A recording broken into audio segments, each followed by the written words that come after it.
Quando nós estamos falando de biblicamente, nós estamos falando, pega a sua Bíblia, quem trouxe Bíblia, pega a Bíblia, quem não trouxe Bíblia, pega o iPhone, o iPad, aí alguma coisa aí, abre a sua Bíblia, qualquer lugar, abre aí.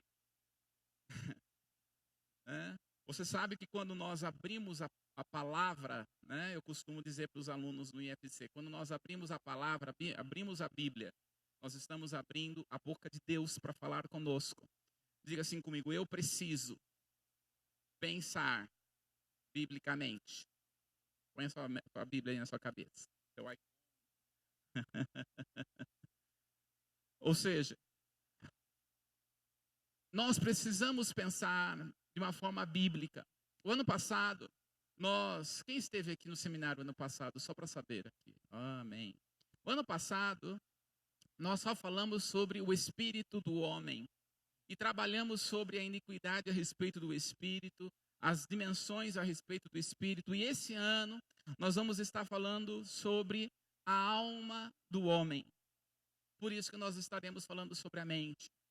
Quando estou falando do homem, não estou falando do sexo homem, mas eu estou falando da humanidade. Deus nos deu uma alma. Quando nós olhamos a palavra do Senhor, Deus fez o homem no sexto dia. Se nós abrirmos a palavra do Senhor, em Gênesis, no capítulo 1, no verso 26 e 27, Gênesis, no capítulo 1, verso 26 e 27, todos os versículos, a maioria deles estão no PowerPoint, queridos. Aí vai só anotando, tá bom? Gênesis capítulo 1, no verso 26 e 27, diz assim: disse Deus, façamos o homem à nossa imagem, conforme a nossa semelhança. Domine sobre os peixes do mar, sobre as aves dos céus, sobre o gado e sobre toda a terra e sobre todo réptil que se move sobre a terra, e criou o homem à sua imagem, a imagem de Deus o criou, homem e mulher os criou. Queridos, nós estamos falando de um tema aqui que é biblicamente. Por quê? Nós cremos que o que traz libertação para nós, para as nossas vidas, é a palavra de Deus. Jesus disse: vós já estáis limpos pelas palavras que vos tenho dito. Nós não somos do sai-sai. Se manifestar demônio é porque Deus permitiu, mas nós não aceitamos nenhuma manifestação demoníaca em nome de Jesus. Mas, quando nós estamos falando a respeito do homem, Deus vai fazer o homem conforme a sua imagem, conforme a sua semelhança. Bom, quando nós estamos falando de imagem e semelhança, a pergunta é: qual é a imagem de Deus? Porque muitas vezes nós pensamos que a imagem de Deus, ela é como eu e você, como se fosse assim, ó, igual eu sou a imagem aqui, ó, a minha imagem. Não é isso que a Bíblia está falando. Qual é a imagem de Deus? Em João, no capítulo 4, no verso 24, a palavra do Senhor vai nos dizer o seguinte: Deus é Espírito, e importa que os que o adorem em Espírito e em verdade. Então aqui está falando qual é a imagem de Deus. A imagem de Deus é espiritual.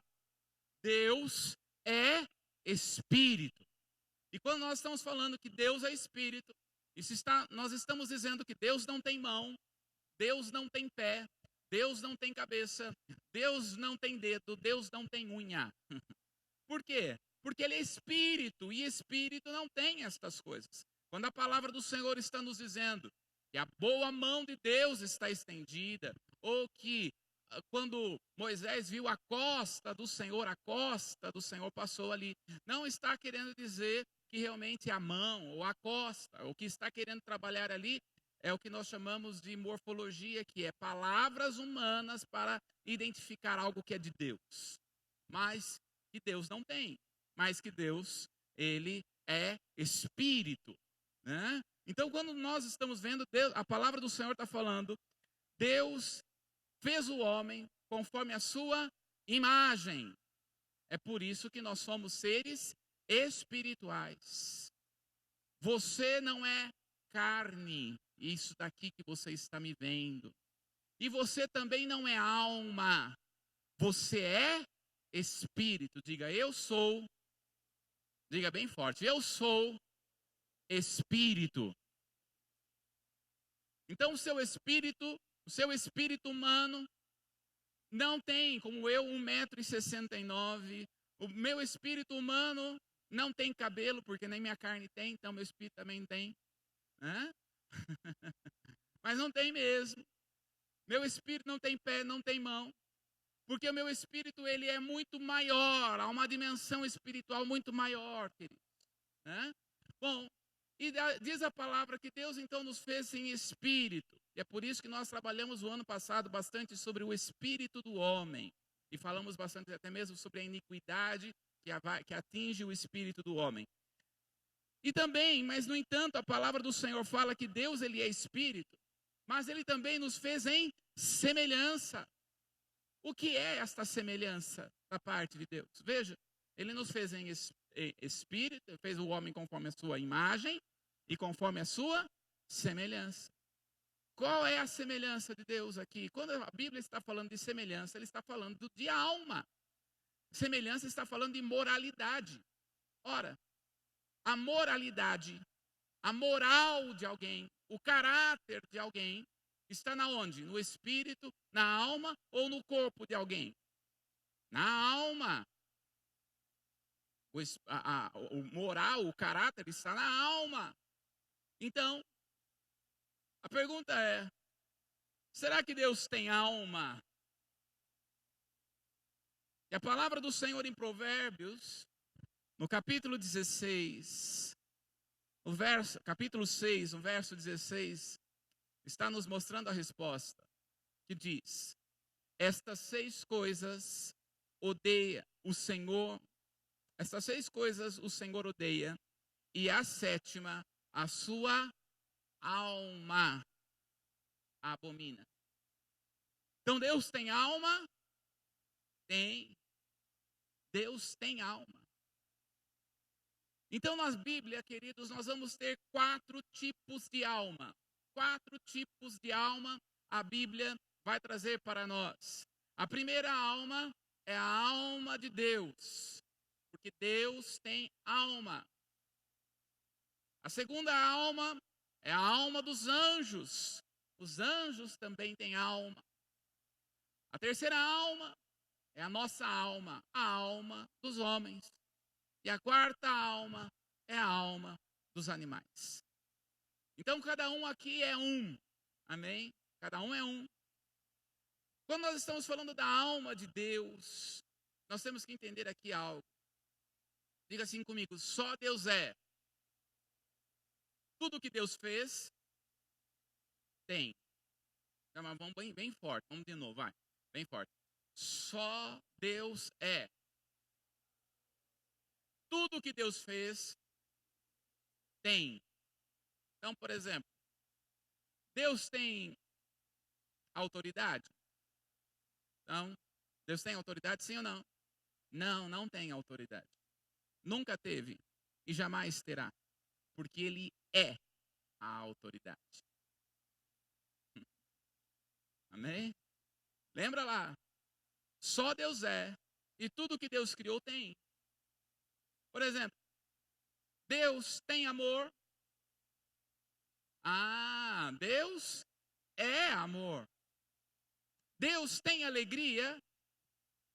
Ele é a própria alegria. Deus não é instável. Uma hora está triste, outra hora está feliz. Não, Deus, ele é a própria alegria. Por isso que Neemias 8:10 está falando, a alegria do Senhor é a nossa força.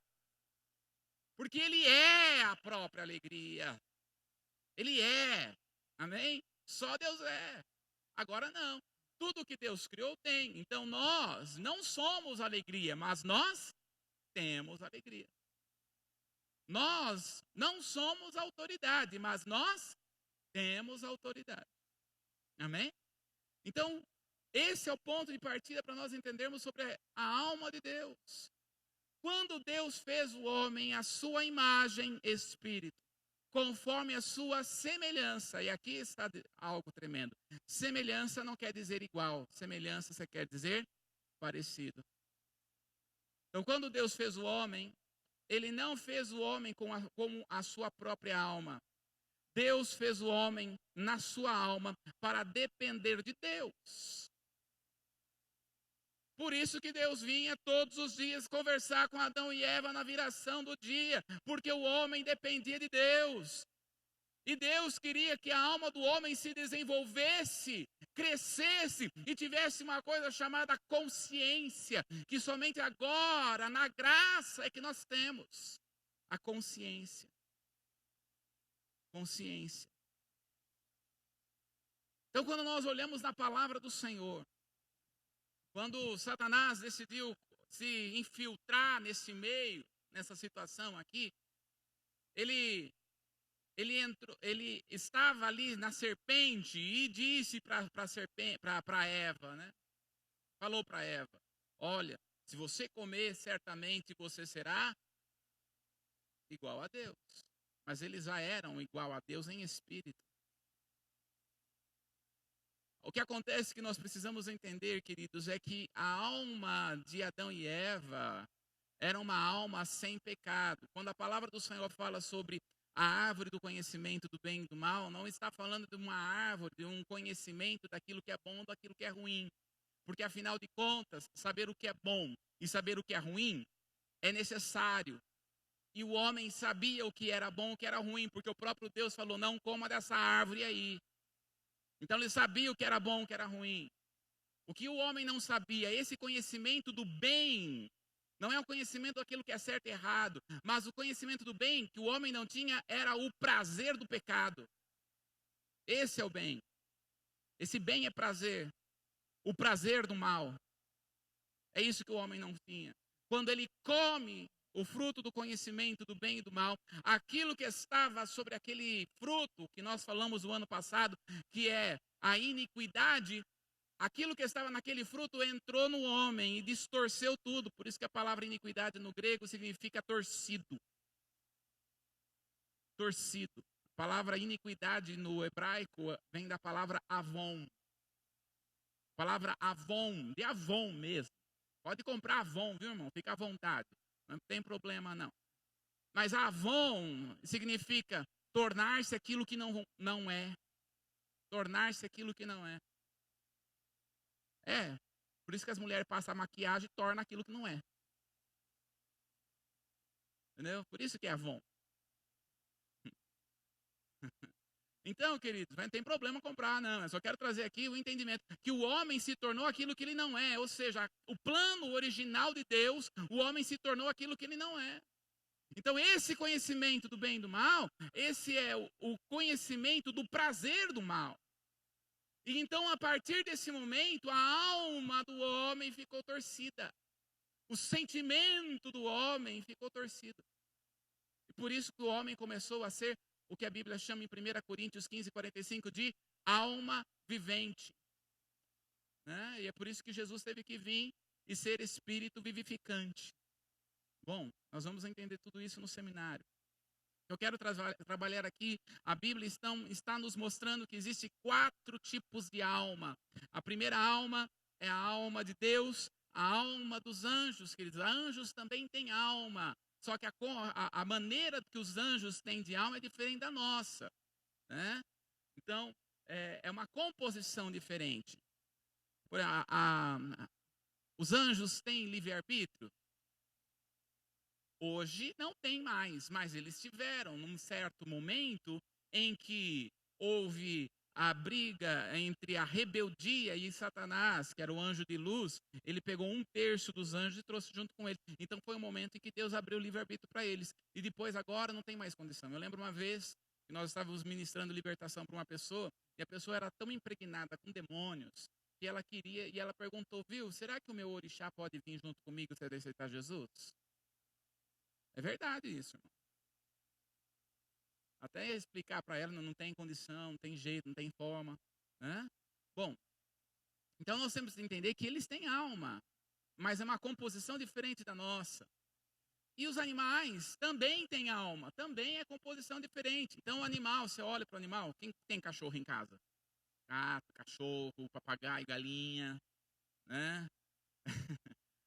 Irmão, a gente percebe, principalmente o cachorro, como que quando você chega, aí ele fica alegre, eufórico, e corre para lá, e corre para cá, e corre para lá. Por quê? Porque ele tem alma.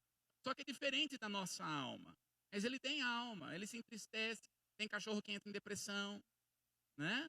Ele tem alma. Só que ele só tem alma. A Bíblia fala que ele é alma vivente, ele só tem alma. Então quando ele morre, não tem céu de cachorro.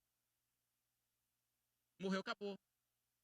Eu lembro uma vez que eu estava pregando, e o netinho era pequenininho, da irmã Vilma, né? E nós falamos assim, olha, não entra animal no céu. E aí um dia eu estava falando de Apocalipse capítulo 19, e estava falando lá sobre que Jesus vem num cavalo branco. Aí ele falou, viu, você falou que não entra animal no céu, e como que Jesus vem com um cavalo branco? Do céu, né? É que assim, irmãos, já que eu entrei assim, né? É que assim, uh, Apocalipse capítulo 19 está falando de forma idiomática.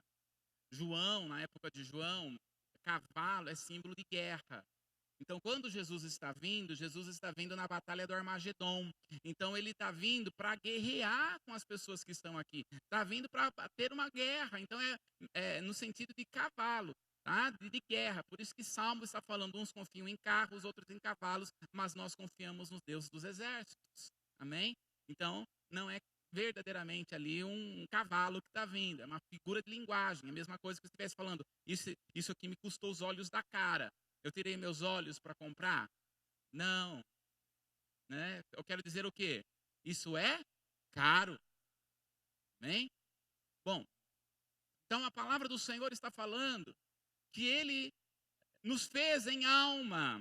E olha só, queridos, quando Deus fez o homem em espírito e alma estão sempre juntos. Zacarias no capítulo 12, no verso 1, a palavra do Senhor fala assim: peso da palavra do Senhor sobre Israel.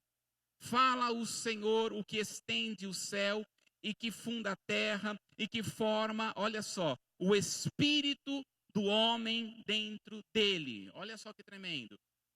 Deus é quem formou o espírito do homem dentro dele, ou seja, a parte tangível e a parte intangível, a parte material e a parte não material, imaterial, né? Ou seja, espírito e alma. Quando Deus vai fazer o homem, Ele já faz o homem no espírito e na alma. É que a gente lê Gênesis 1, 26.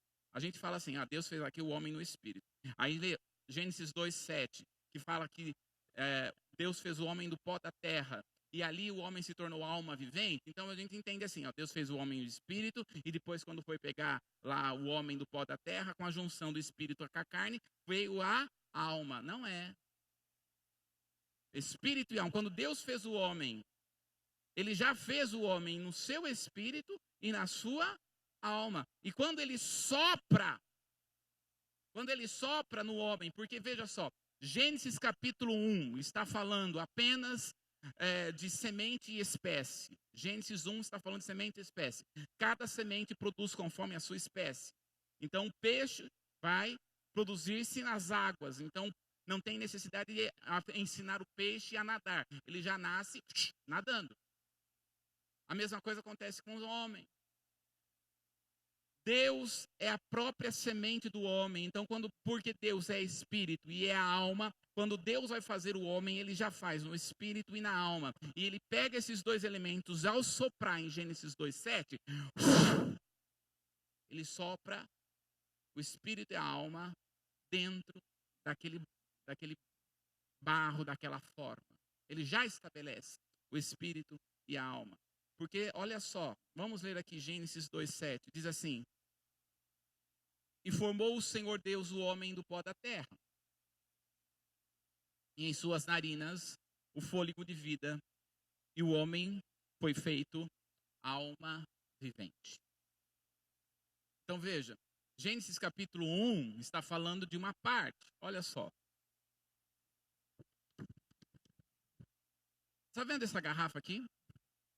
Eu estou vendo ela de um lado, mas vocês estão vendo ela de outro lado. Então aqui, ó, aqui é Gênesis 1, é o lado. Gênesis 2 é a mesma história, contada de um outro lado, de um outro ângulo. Por isso ele vai acrescentar coisas, né, que não está no Gênesis capítulo 1. Então, quando nós olhamos aqui, queridos, Deus então faz o homem primeiro no espírito, na alma e depois no corpo. Tanto é que nós vamos ver que Paulo respeita aos irmãos, escreve aos irmãos em 1 Tessalonicenses, no capítulo 5, no verso 23, e ele vai falar exatamente dentro deste contexto. Os irmãos estão me ouvindo bem? Amém? Ele vai respeitar a ordem de Deus. 1 Tessalonicenses 5:23 diz: e o mesmo Deus de paz vos santifique em tudo, e todo o vosso espírito, alma e corpo sejam plenamente conservados, irrepreensíveis para a vinda do nosso Senhor Jesus Cristo. Para a vinda do nosso Senhor Jesus Cristo.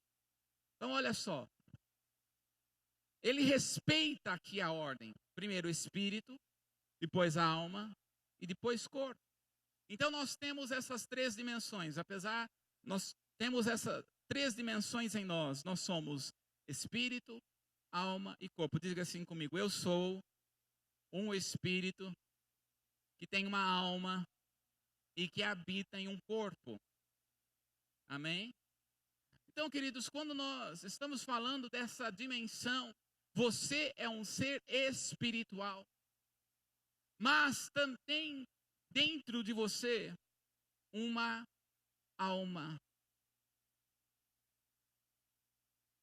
Enquanto nós estivermos aqui na terra, haverá sempre uma briga entre o nosso espírito e a nossa alma.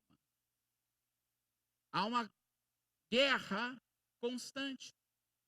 Então, por isso é que nós precisamos saber quais são as dimensões da alma, ou qual é a função da alma. Diga: eu tenho uma alma. Bem forte, diga: eu tenho uma alma. Bom, sabendo que você e eu, nós temos uma alma, quais são as dimensões dessa alma? A alma, ela se divide em pelo menos 3 partes: vontade, emoção e mente. Eu vou pedir que vocês repitam comigo para que isso caia no seu espírito. Vontade, emoção e mente.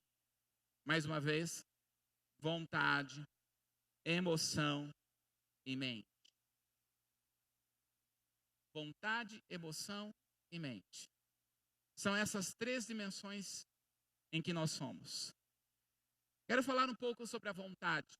A vontade, a palavra do Senhor fala que Jesus tinha sua vontade alinhada com a vontade do Deus. Ele vai dizer: a minha comida e a minha bebida é fazer a vontade do meu Pai. Então Deus tem uma vontade, Jesus tem uma vontade. Qual que era a vontade dele? Fazer a vontade de Deus. Agora veja só. O inimigo usa de estratégias para que nós não estejamos alinhados com a vontade de Deus. Por quê?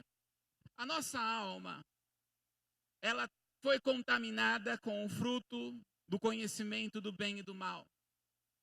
E a partir daquele momento, a nossa alma já não ficou mais alinhada com a vontade de Deus. Então, a nossa alma tem vontade de ler a palavra de Deus? Sim ou não? A nossa alma tem vontade de orar? A nossa alma tem vontade de jejuar? A nossa alma tem vontade de vir no culto, num domingo ou numa sexta para fazer um seminário? Tem vontade? Não.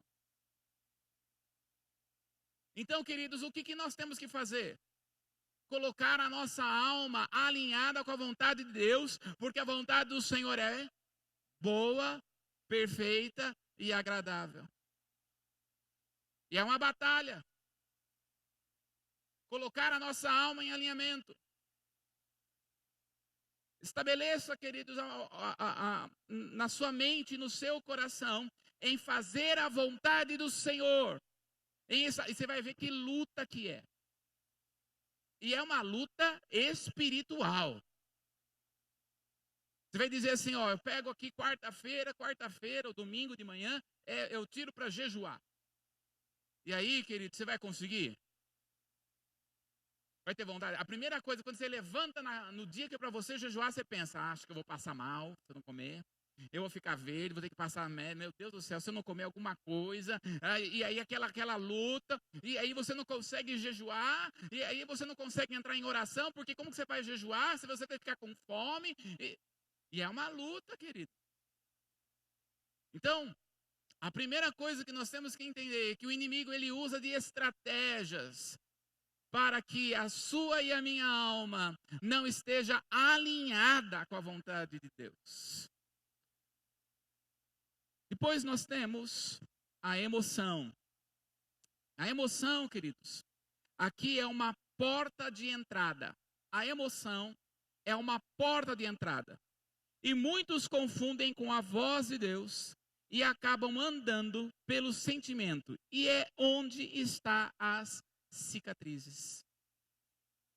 A nossa alma, queridos, tem uma coisa chamada que é explosivo dentro de nós. A emoção. Amanhã nós vamos estar falando sobre algumas funções da mente. E nós vamos falar que o nosso cérebro, a nossa mente, ela não consegue ler letras e números. E como é que nós conseguimos ler letras e números? Devido à repetição. Conforme você vai repetindo, a sua mente vai captando aquilo. Quer ver? Quantos aqui lembram do nome da professora do primário, do prézinho? Lembra o nome? Lembra? Quantos aqui conseguem lembrar? Eu lembro também. Olha só. Quantos aqui conseguem lembrar do que aconteceu no dia 11 de setembro de 2001? O que aconteceu lá? As Torres Gêmeas. Por que a gente consegue lembrar o que aconteceu em 2001, mas não consegue lembrar o que aconteceu ontem? Por quê? Porque a nossa mente, ela capta emoção. Se a sua mente, se você tem emoção, você é uma pessoa emotiva, você vai captar coisas. Por isso que a mulher lembra mais do que o homem das coisas. Porque ela é mais emotiva. Então ela lembra, e às vezes o homem está lá em casa, sem fazer, está lá, de repente ela vem chorando. Mas o que aconteceu? Você brigou comigo, mas não briguei, eu não estou aqui quieto, sentado, sem nada na paz. Não, você brigou comigo, mas quando que foi isso? Há 10 anos atrás, né? Então, queridos, por quê? Porque a nossa mente, ela é emotiva. E Satanás sabe disso. E como que ele vai entrar? Nas nossas emoções. E dependendo do temperamento da pessoa, se ela é uma pessoa com um temperamento mais enérgico, um temperamento mais sanguíneo e colérico, obrigado. Um temperamento mais colérico, queridos, ela é facilmente, tem gente que é uma bomba explosiva, né? Você percebeu isso? Tem alguns crentes que parece que vai ter que se converter. Você fala, bom dia, ele bom dia por quê? Ai, tem tanta luta na minha vida, irmão, tem tanta coisa acontecendo, então para mim não é bom dia, não. Meu irmão, você tem que dominar as suas emoções, por isso que o Senhor nos deu um fruto chamado domínio próprio. É fácil? Não é não, irmão. É uma luta constante. Mas nós vencemos em nome do Senhor Jesus. Agora, Satanás, o que ele faz? Ele coloca bombas explosivas no meio do seu caminho. E aí, você vai andando, feliz, aí de repente acontece. E aí, o que acontece quando você pisa numa bomba? E aí xinga a mãe, xinga o pai, xinga o sogro, até o pastor entra na roda do negócio. O líder. Por quê? Porque ainda não entendeu que as suas emoções têm que ser controladas pelo Espírito Santo. E aqui, queridos, uma outra função que nós temos da alma é a mente. E aqui está, a mente, existem muitas divisões na mente. Nós vamos falar sobre as divisões da mente amanhã, de manhã. E é na mente o campo de maior batalha espiritual. É na sua mente. Na mente nós temos a nossa memória, na mente nós temos a nossa lógica. E é uma dimensão de batalha espiritual terrível. É por isso que a palavra do Senhor fala em Efésios, no capítulo 6, que nós temos que colocar o capacete da salvação. E, queridos, presta atenção, quando nós estamos falando da alma do homem, a alma, a sua alma, a minha alma, ela tem uma sede. E a sede da alma é a mente. O núcleo da nossa alma é a mente. São os nossos pensamentos. É ali que está a batalha. Nós vamos falar sobre a batalha da mente amanhã à noite. Mas aqui, queridos, quando nós estamos falando da batalha da mente, da sede da alma, presta atenção. Quem aqui já aceitou Jesus como seu Senhor e Salvador? Satanás não pode agir no seu espírito. Satanás perdeu para agir no seu espírito. Então aonde que ele vai tentar? Na alma. E aonde que ele vai mandar seta? Na mente. Ele sabe que se você pensar coisas que ele quer que você pense, você não vai avançar em Deus. Então uma das estratégias que Satanás tem é colocar sempre na primeira pessoa. Então o que ele faz? Não, ele não diz assim, você não pode. Ele diz, eu não posso. O que ele diz? Eu não sou curado. O que ele diz? Eu não sou próspero. O que ele diz? Eu não vou conseguir passar desta situação. Ah, eu sou feio. Ah, eu sou gordo. Ah, eu sou isso. Eu sou aquilo. E é isso que Satanás está tentando fazer na sua mente. Impedindo de você avançar naquilo que Deus tem para a sua vida. E em nome do Senhor Jesus, você vai vencer essa batalha na sua mente e vai conquistar o maior plano de Deus na sua vida e viver o melhor do Senhor em nome de Jesus. Deus te trouxe aqui nesses dias, porque Ele vai arrancar desde as raízes todo o pensamento do maligno sobre a sua mente em nome de Jesus.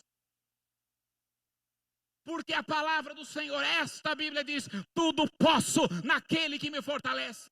A palavra do Senhor nos diz, esta Bíblia diz que eu sou curado pelas feridas de Jesus. A palavra do Senhor me diz que eu tenho uma vida e vida em abundância. Então nada e nem ninguém, nenhuma seta do maligno pode tirar esta palavra que vem da boca de Deus, sobre qual Ele mesmo disse, toda palavra que sair da minha boca não voltará para mim vazia. Onde você confia? Nos teus pensamentos? Que não te levam a nada e a lugar nenhum, e que te deixam para baixo, porque é isso que o diabo quer. Ele quer matar você, que te deixa irado, triste, amargurado, ou você vai confiar nesta palavra, que ela não tira, não sai, nada e nem ninguém pode impedir essa palavra, porque ela é viva, o rabacatalá, ela é verdadeira, o rabá, ela é poderosa, e esta palavra quebra todo o grilhão que o inimigo tenta sobre a sua mente e sobre a minha mente.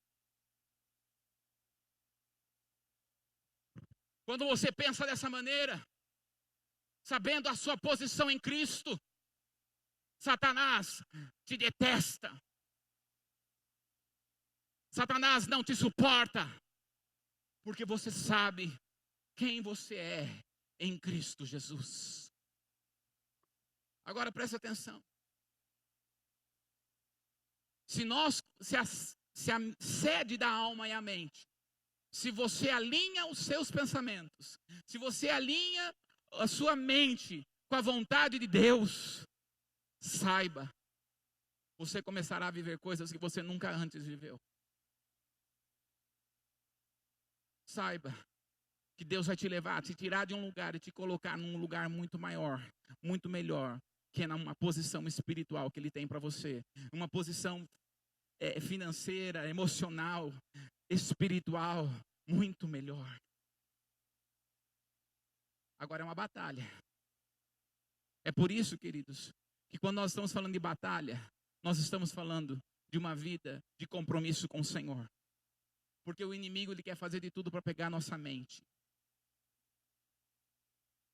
No domingo à noite, eu vou estar ministrando, e a parte final de 1 Tessalonicenses 5:23 fala, para a vinda do nosso Senhor Jesus Cristo. Eu vou mostrar para vocês como Satanás, nesses últimos tempos, por causa do arrebatamento que está próximo para acontecer, e nós estamos entrando em uma nova década. Daqui a 2 meses, estamos entrando em uma nova década, e Satanás já tem estratégias para essa nova década, e se nós como igreja não percebermos, nós iremos ser engolidos pelas estratégias dele. Mas a primeira coisa, queridos, nós não podemos ser engolidos pelos pensamentos que o inimigo tem. Quando você olha para sua família e fala, não, minha família não tem como aceitar Jesus. Quando você olha para o seu filho, para a sua filha, quando você olha para a situação que você está passando, é nesse momento que você tem que levar a sua mente cativa ao trono do Senhor. E dizer que Jesus morreu na cruz pelas nossas vidas. Então, quando nós estamos falando da mente, de pensar biblicamente, o que é pensar biblicamente? O que é viver biblicamente? Biblicamente. Amém? Primeiro, não é memorizar versículos. Porque muitas vezes, que memorizar versículos é bom? É bom. É necessário? É. Procure memorizar pelo menos um versículo durante um mês. Tá? Eu vou memorizar esse versículo. Eu lembro da escola dominical. Qual que foi o versículo que você memorizou essa semana, Bruno? Nós devemos fazer isso nas nossas células, né? Qual foi o versículo que você memorizou essa semana? No entanto, queridos, pensar biblicamente, agir biblicamente, ter a mente em Cristo, não é memorizar versículos. Também não é conhecer a Bíblia em si mesmo, porque tem muita gente que conhece a Bíblia de capa a capa, né? E tem gente que conhece a Bíblia de capa e capa, né? Mas não é conhecer a Bíblia em si mesmo. Também não é ser bom de Bíblia. Olha como eu sou bom de Bíblia. Conheço tudo da Bíblia. Falo de tudo da Bíblia. Não é isso. Mas pensar biblicamente, agir biblicamente é conhecer o Deus da Bíblia e ter relacionamento com o Senhor da Bíblia e permitir ser transformada por ela. Toda vez que nós abrimos a Bíblia, nós estamos abrindo a boca de Deus. Nós devemos permitir que a palavra do Senhor ela não fique apenas no grafo, na letra. Nós precisamos permitir que ela salte e trabalhe em nosso coração. Nós devemos permitir que essas letras saltem e trabalhem em nossa mente e no nosso coração. E toda vez que nós permitimos isso, Deus vai trabalhando na sede da nossa alma, que é a nossa mente. Toda vez que eu me debruço na palavra do Senhor, eu permito com que o Espírito de Deus venha trabalhar em mim, para mostrar as minhas dificuldades, para que me leve ao arrependimento e obras mortas, para que me leve à profundidade que Ele deseja na minha vida. É a palavra de Deus, é a boca de Deus falando ao nosso coração. No entanto, queridos, quando nós estamos falando da alma, a alma do homem tem uma estrutura. Nós falamos aqui, ou da alma, ou da estrutura do homem. Nós falamos que o homem ele é espírito, alma e corpo. Mas dizer que o homem é espírito, alma e corpo é a mesma coisa que dizer que nós somos cabeça, tronco e partes inferiores aqui. Porque é muito maior isso. E é interessante que a palavra do Senhor vai nos trazendo algumas coisas novas. Como, por exemplo, a palavra do Senhor em Eclesiastes, no capítulo 12, no verso 6, diz o seguinte. Eclesiastes 12 está falando sobre a morte do homem. A morte do homem, quando o homem morre. E Eclesiastes 12, verso 6, ele diz: antes que se rompa o cordão de prata e se quebre o copo de ouro, esse copo de ouro aí é o espírito do homem, e se despedace o cântaro, aqui esse cântaro representa a alma do homem, junto à fonte, e se quebre a roda, essa roda aqui representa o corpo do homem, junto ao poço. E no verso 7, não está aí, diz assim, e o espírito volte a Deus. Ele está falando sobre o espírito do homem. E ele está falando que nós somos esse tripartido, espírito, alma e corpo. Espírito, alma e corpo. Só que ele usa uma expressão dizendo, o cordão de prata. O cordão de prata. Ué, vem cá os irmãos, eu pedi. Vamos entender esse cordão de prata.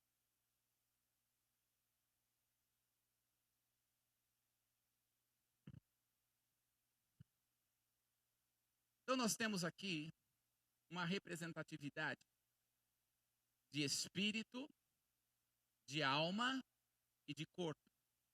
Né? Nós falamos, você é um espírito, tem uma alma e que possui um corpo.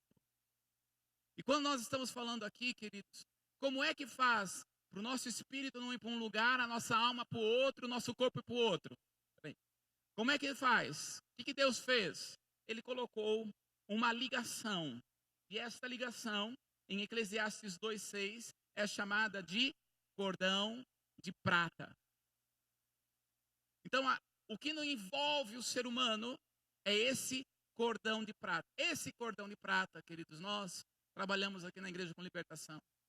Conhecemos várias e várias experiências e pessoas que fizeram aquela viagem astral. Já ouviram falar de viagem astral? O que é viagem astral? Alguém aqui nunca ouviu falar do que é viagem astral?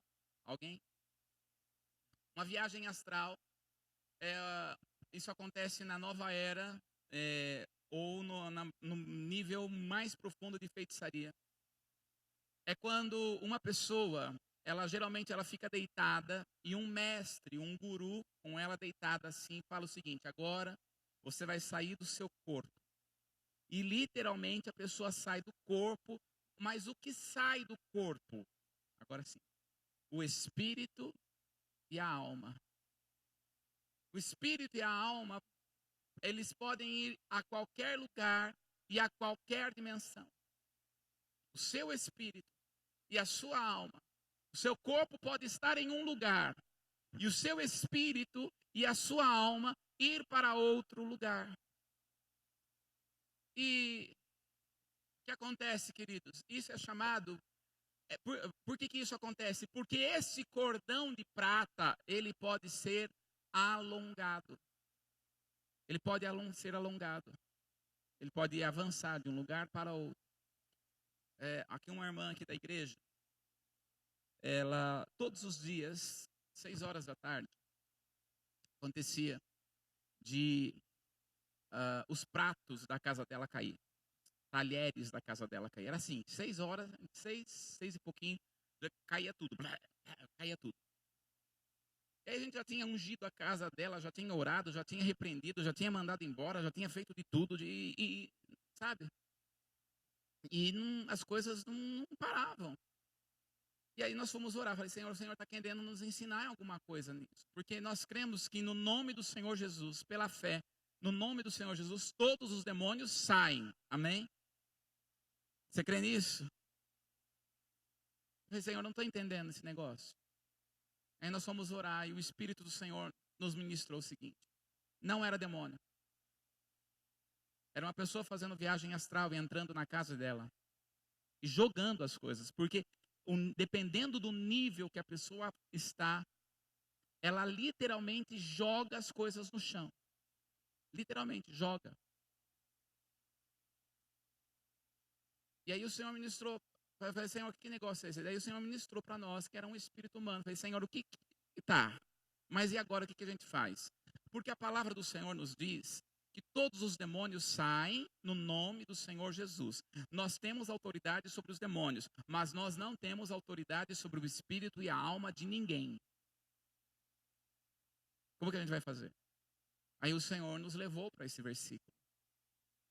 E aí ele ministrou o nosso coração. Quando isso acontecer, você vai falar para esta irmã e dizer a ela: se você continuar deste jeito, eu vou pedir para que o Senhor envie os anjos dele e corte o fio de prata. Porque os da nova era sabem muito bem o que significa o fio de prata. Quando aconteceu isso, então ela disse exatamente dessa maneira. Depois disso, nunca mais aconteceu dos pratos, os talheres caírem naquela hora, e nem mais nenhum dia. Por quê? Porque o fio de prata, querido, se ele é cortado aqui, o que vai acontecer? A pessoa morre. Porque o que faz ligação. Agora, presta atenção. Esse fio de prata, uma hora ou outra, ela vai quebrar mesmo. Porque morre. A pessoa literalmente morre um dia, uma hora, se o arrebatamento não acontecer. A pessoa vai morrer. Mas o que fica junto sempre? O espírito e a alma da pessoa. O espírito e a alma da pessoa. O nosso espírito e a nossa alma, eles não se separam. No entanto, o seu espírito tem funções diferentes da sua alma. Espírito é espírito, alma é alma, são funções diferentes, mas no entanto, eles não se separam. Obrigado. Então, queridos, quando nós estamos falando aqui, fiquem aqui ainda. Fiquem aqui. Volta aqui. Então, olha só. A palavra do Senhor, queridos, está nos mostrando aí em Eclesiastes a respeito desse fio de prata. Jesus não fala do fio de prata. Mas é interessante que Jesus ele vai falar sobre outra coisa. Em Marcos, capítulo 12, no verso 30, ele vai dar um significado maior. O que acontece com a estrutura do homem? Ele diz assim: amará, pois, ao Senhor teu Deus de todo o teu coração e de toda a tua alma e de todo o teu entendimento e de todas as tuas forças. Este é o primeiro mandamento. Marcos 12, 30. Quando a gente olha assim, fala assim, mas parece que tudo isso aqui é alma, coração, entendimento. Necessariamente não. Olha só esse próximo slide. Quando nós estamos falando do Espírito, voltem aqui vocês dois, podem voltar. Quando nós estamos falando de Espírito, queridos, nós temos aqui, Jesus vai falar, amarás ao Senhor do todo o teu coração. Qual que é a função do coração? Está aí, ó. É o que faz a ligação entre o Espírito e a alma. De toda a tua alma, de toda a sua força que é o corpo, e de todo o teu entendimento. O entendimento aqui é mente. E é a mente que faz a ligação da alma com o corpo. Agora presta atenção. Aqui nós temos corpo, alma e espírito. Amém? O que faz a ligação entre o espírito e a alma é o coração. O que faz a ligação da alma com o corpo é a mente. Então veja, assim como a sua mente está no seu corpo, o coração está no espírito. Por isso que Satanás, ele quer atingir de todas as formas a sua mente, porque é a sede da sua alma, e quer atingir o seu coração. o seu coração. E se o seu coração, a sua alma, ela fica entristecida, aborrecida e cheio de coisas aqui, o inimigo ele vai fazer de tudo para que te desvie, para que a sua fé fique menor, esmoreça, para que você não queira vir para a igreja, para que você não queira estar na presença do Senhor, porque ele quer atingir o seu coração, que é a ligação entre o espírito e a alma. Obrigado. Então, queridos, quando nós estamos olhando aqui para a palavra do Senhor, nós precisamos ter autoridade. Deus nos deu autoridade. Diga assim comigo, Deus, diga bem forte, Deus, em Jesus, me deu autoridade. Em Mateus, no capítulo 21, no verso 18, Jesus disse o seguinte: toda autoridade me foi dada no céu e na terra. Então nós temos autoridade. Você tem autoridade sobre o seu corpo. Você tem autoridade sobre a sua mente. Como é que nós temos autoridade? Veja só, o próximo slide. Aí está o sentido da alma, né? Mente, vontade e emoções. Está aí, ó. É como um funil. A mente, a vontade e a emoção. Ela tem que passar por um funil. E esse funil se chama livre-arbítrio. Ou seja, este livre-arbítrio, por exemplo, eu tenho vontade de pecar. Eu tenho vontade, o inimigo atingiu, ou algo aconteceu na minha vontade. Tenho vontade de pecar. Mas eu preciso pecar? Não, porque Deus me deu livre-arbítrio. O que eu vou fazer? Eu não vou pecar. Eu não vou dar autoridade para o maligno. O inimigo atingiu a minha mente com o pensamento de que não vai dar certo, que a minha vida não vai dar certo, que para todo mundo dá certo, mas na minha vida não vai dar certo. Deus me deu um livre-arbítrio. Qual que é o livre-arbítrio? Eu não vou pensar desta forma, eu não vou pensar desse jeito, porque você pode pensar aquilo que você quiser. A sua mente é sua. A autoridade que está na sua casa, Deus te deu, é para você. A sua casa é aqui, ó, a sua casa. O seu corpo, porque você tem uma morada.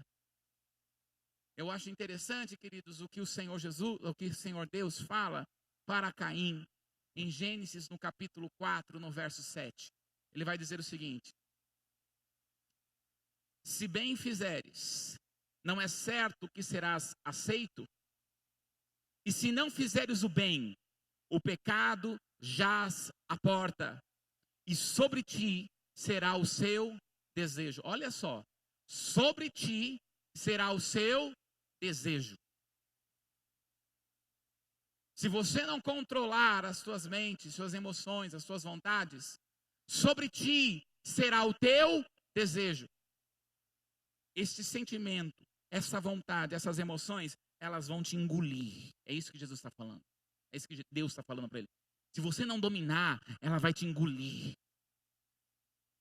Mas, olha só, cumpre, mas sobre ti, aliás, mas sobre ele, deves dominar. Sobre ele, deves dominar. Amém? Deus nos deu autoridade para ter domínio na nossa mente, na nossa vontade e na nossa emoção. Se você não dominar, será dominado. Começa hoje a cair essas cadeias em nome do Senhor Jesus sobre a sua vida. Começa hoje a cair essas cadeias. Em nome de Jesus, eu creio que o Senhor está enviando um anjo com espada aqui para quebrar cadeias que foram colocadas. Seja de forma emocional, seja de forma mental, ou seja de forma da sua vontade, em nome do Senhor Jesus, essas cadeias vão ser quebradas hoje. Creia em nome do Senhor Jesus. Há um Deus que é poderoso, há um Deus que é fiel, e Ele está aqui nesta noite. O Rabacatala, creia nisso, creia nesta palavra, creia em nome do Senhor Jesus. Fica de pé, em nome de Jesus. Eu quero te colocar nessa posição em nome de Jesus, em pé, porque nós fazemos parte de um exército triunfante. Eu digo, nós fazemos parte de um exército triunfante. Acho que vocês escutaram. Você faz parte de um exército triunfante que já venceu. Em nome de Jesus. Então eu quero dizer para você, em nome do Senhor Jesus, pisa agora na cabeça do maligno, pisa agora nesse pensamento, pisa agora nesses pensamentos, pisa agora nessas emoções, pisa agora, em nome de Jesus, pisa agora pela fé, na autoridade que o Senhor te dá, em nome de Jesus. Oh, meu irmão, põe a mão sobre o seu coração agora, em nome do Senhor Jesus, e nós cremos num Deus que faz coisas extraordinárias. Cremos um Deus que faz coisas impossíveis. Em nome do Senhor Jesus, Pai, nós estamos na Tua presença. Pai, nós estamos diante do Senhor e pedimos a Ti para que o Senhor nesse momento, Senhor, venha agora, Senhor, em cada vida que está aqui. Em nome do Senhor Jesus, nós como igreja declaramos agora, quebrada as correntes sobre a sede da sua alma, em nome de Jesus. Começa hoje, repreender agora esse sentimento de depressão, esse sentimento de tristeza, esse sentimento de autocompaixão. Em nome do Senhor Jesus,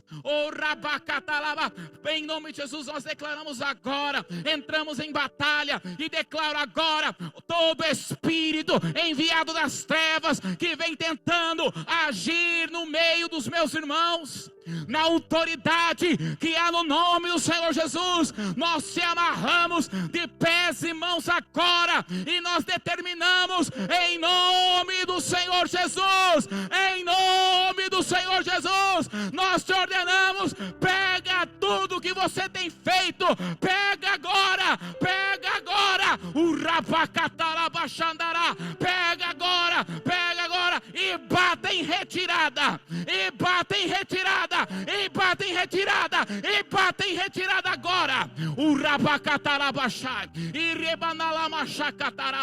entra em guerra agora, meu irmão, entra em guerra pela sua casa, entra em guerra pela sua família, entre em guerra contra esses sentimentos, pensamentos, entra,